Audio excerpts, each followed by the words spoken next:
One of the questions or categories of questions, type of questions that I absolutely do not allow in my martial arts group, Martial Arts Nerds on Facebook, which you're absolutely free to join. It's our public group. You don't have to be a member of the school or anything. And it's not specific to what I do. It is just general martial arts for all. And one of the things that we don't allow is people to ask, who would win, this guy versus that guy. One of the common ones is, who would win, Mike Tyson versus Bruce Lee. What a stupid question that is.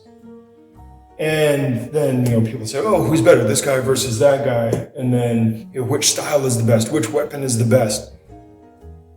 Let me explain why these are completely useless and unproductive questions to ask. I understand thought experiments are fun. These aren't good thought experiments. These are absolutely bad thought experiments. The primary reason that these thought experiments, as it were, are of no use is they rely 100% on speculation. They require you to analyze variables which you don't have all of them. And the fact is that the available data doesn't actually shed enough light on those variables. Number one thing that we have to look at, context.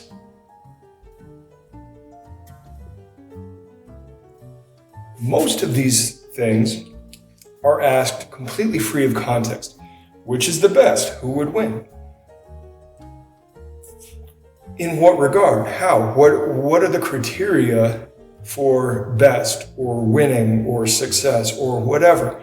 What are the criteria you're going for? So that's number one. If you don't outline your criteria, it's a completely unanswerable question, even if you had all of the data, because the data are always going to be specific to the context. The next thing we have to look at are variables. The question is, do we have an accurate set of variables that are actually salient to the point? Oftentimes, no, we don't. Having not just the correct magnitude of variables, but having the correct variables in the first place is actually really, really, really hard to come by. Let's use a good example. When people say who's better than who, Ronda Rousey and Miesha Tate fought several times. Miesha Tate never beat Ronda Rousey. But Holly Holm beat Ronda Rousey. She was the first person to beat Ronda Rousey, at least in professional competition. And then Miesha Tate beat Holly Holm. Does that mean that Miesha Tate is better than Ronda Rousey, despite the fact that she failed against Ronda Rousey 3 times? No, it doesn't. Because the fact is that each one of those engagements is essentially a singular, unique, isolated incident that has no bearing on the others. The variables in each and every situation are going to be different to some degree. Every single engagement, especially when we're talking about combat sports or real-world fighting, on hard ground, without a referee, etc. Every single one of those engagements is going to have its own set of variables. Now, some engagements may share variables to a degree, right? You can get into the existential physics questions of, is everything ever really the same? And the answer is, well, generally no, but whatever. The point is that even if we control for certain things like environment, like you see in professional sports competition, there are other variables at play that are going to be completely different. By and large, the health of the people involved in the competition, the level of stress and recovery, their actual physical state of illness and injury, how they were training and where their mindset is, where their psychology is. And there are so many more variables, there are so many variables that we couldn't possibly account for and then could potentially only account for after the fact. You can't know what the outcome was going to be based on statistics. You just can't know that. And in the case of judging which is the best style or, who is the greatest of all time, these kind of things, you can't judge those either. So Again, variables in context, these are huge.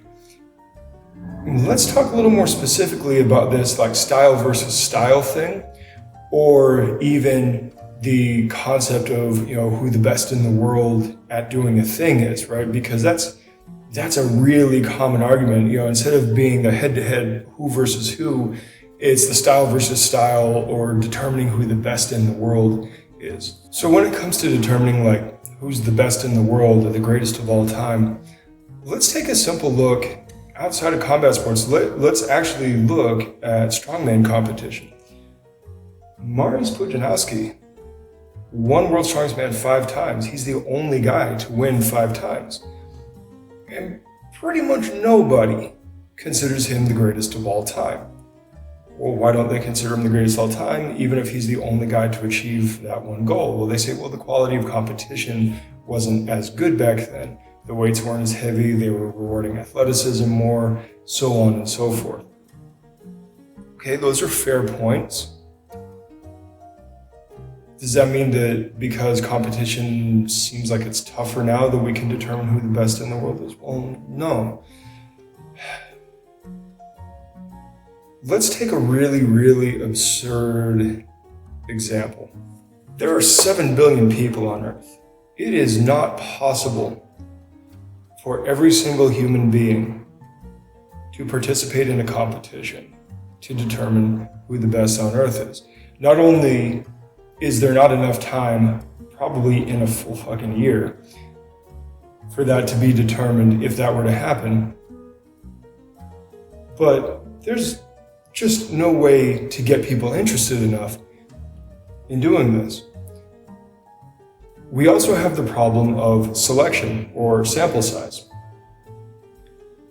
To get a representative sample, you have to go through a selection process of finding candidates for the test.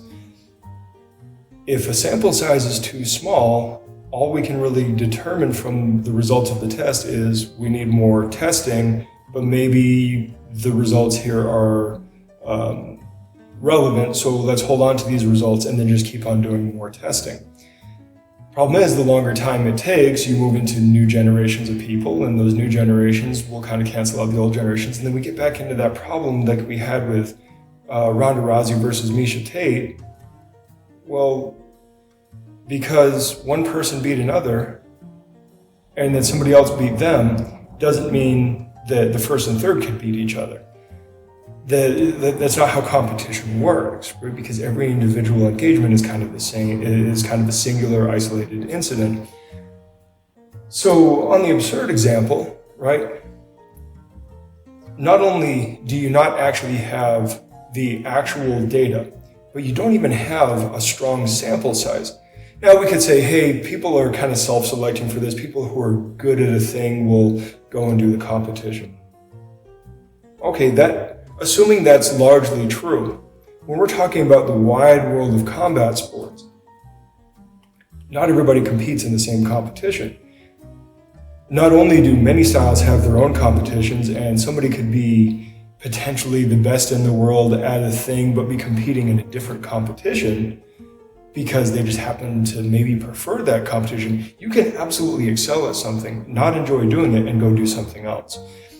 So, just statistically speaking, it is unlikely that with a population of 7 billion, it's more than that, but population of 7 billion, it is extremely unlikely that in a given time frame, the best person in the world at doing a thing actually showed up for that one competition. It's extremely unlikely, statistically speaking, which means that any data that you get from looking at said competition is going to be completely spurious, just on a statistical level. You go, well, what about determining the best of those who showed up?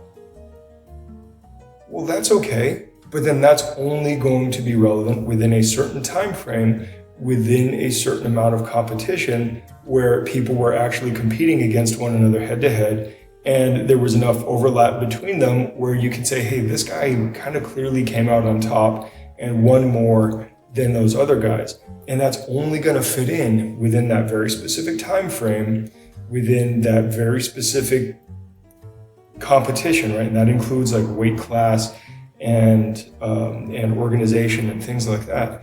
So it's a completely useless argument to try to say, well, let's find out who the best is, or let's find out where the best style is. Because we can do that same thing with styles. Oh, which styles are representative in MMA or in Sanda or in K1 or in Pancrase or whatever, right? Because these are all just rule sets and they're kind of open to people of multiple styles doing things. Well, the fact is that not everybody who trains all the styles, like not all styles are going to be represented there. And a lot of styles have significant enough overlap. And while two styles that are almost identical and you go, well, this one's competing and this one's not, therefore the one that's competing is better, you don't actually know that. And you can't know that because just because something's not represented in the competition, we don't even have to be talking about formal competition. We can just be talking about the competition of the marketplace, popularity per se. Just because something is more heavily represented doesn't actually mean anything about it being better. It means it's more popular. And there's a huge difference between being more popular versus being better. There's a huge difference between racking up more points on some statistics card than there is on actually having a superior skill set. At least in this case, we're talking about skill sets. So these arguments are not only impossible to answer, they are like flatly impossible to answer honestly. They're not actually useful thought experiments because you're not actually analyzing any data that matters. All you can say when analyzing these kinds of things is, this thing showed up to compete more, and when it showed up to compete, it tended to do better in that competition. Now, over time, can you say this thing consistently showed up to compete and consistently succeeded? Sure. Right? Is that a powerful argument? Yeah. But does that mean something's the best? No. No. What that creates is it creates a shortcut for people to go, well, if I'm looking for success, let's find a thing that is consistently successful. That's okay. That's totally okay. In fact, I had a long Facebook discussion with somebody about the nature of competitive rankings and how I don't even believe competitive rankings are of very much value. And we disagreed, and that's fine. It is fine to disagree. I invite you to disagree with me. But hear me out real quick, right? Let me speak my argument before you disagree with me. For the same reason that we're talking about why these arguments are of no value is the same reason that competitive rankings are not of very much value. The best they do is create a shortcut for who you should go to next for the next level of challenge because, hey, I reached an amount of success that is roughly equivalent to this amount of success, to this representative amount of success. And here's somebody that superseded that amount of success, so let me go up and versus that person. That is of some value. However, caveat emptor, nobody but you knows how much challenge the competition in front of you is versus you, how much you had to struggle. Think of it like reps in reserve or rate of perceived exertion. Only you can sit there and go, that took everything I had to go up against the guy versus, man, it was just like, it was there and I took it and that was it. So while the ranking can be a shortcut, I think the ranking only goes as far as kind of a tournament format where you go, look, I'm chasing a guy. There's a guy that is, considered on top and I want to see what I can do versus that guy. So I'm going to climb that ranking. That's fine. But all that tells you is within that tournament framework, if you beat out the other guys in that tournament, it doesn't tell you anything as far as a proxy for the rest of the population, for a style, for if you're truly better than anybody else. Again, I bring this up because it's such a strong point. Ronda Rousey, Miesha Tate. Tate beats Holm. Tate doesn't beat Rousey. Holm beats Rousey. They don't feed back into each other. They're all different engagements because they're different people, different individuals on different days, under different circumstances. They're singular, isolated incidents. You cannot statistically tell whether somebody's going to beat another person. Thus, you cannot say whether or not they are the greatest. For the sake of gambling, can you say, hey, statistically, this person comes out on top more often than this person, so here's the odds? Sure. How often are the odds wrong? Well, actually, pretty frequently. So, it's always gambling. And so these are completely absurd and useless questions that don't actually serve to enhance the discussion at all. They actually serve to divide us more than they serve to enhance the discussion, which goes against the entire point of our Facebook group, and honestly is not helpful for the martial arts community as a whole. We don't need more division. Competition is extremely healthy. Competition scratches a primal itch, right? Because, hey, who wins mates, and who mates passes on their genes, and hey, life gets to keep on living. That's great. There's nothing wrong with competition. But getting tied up into it and trying to figure out who's the best, that doesn't matter. It just doesn't matter. It's all arbitrary. And the fact is, we could all learn from, hey, powerlifting, and hey, yeah, they still chase after world records and stuff. But if you go to a powerlifting meet, nobody really cares what you lifted. They just care if they hit the numbers that they're trying to hit. Now, granted, weight on the bar is an objective measure. And winning a fight, is objective, but it doesn't actually compare to somebody else winning a fight.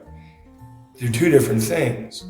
And that's kind of the same reason that they don't care in powerlifting what you lifted, because, well, what you're able to lift has no bearing on what they're able to lift. And all we're looking at when we see greatness, when we see the people who have more success than others, all we're looking at is going, oh, that's what's possible. Let me see if I can reach that. That's all that is. It's a great goal. Progress is great. Growth is fantastic. But I think it's a mistake to get caught up in these arguments of this versus that, who would win, these comparative arguments that they just don't serve a constructive purpose. So I've definitely rambled on long enough on that. So I will talk to you guys later. Good journey. Thanks for watching. Like, subscribe, share, give the dog a bone. You can follow us on our other social media accounts. And if you really like us, you can head over to Amazon and buy a shirt. You can also go over to Gumroad and purchase some of our instructional courses. All of the links will be provided and also on our website. If you happen to be in the Phoenix area, we would love to meet you. Come drop in for a class, even just to chat. And if you're looking for a new home, we would be happy to have you. So until next time, good journey.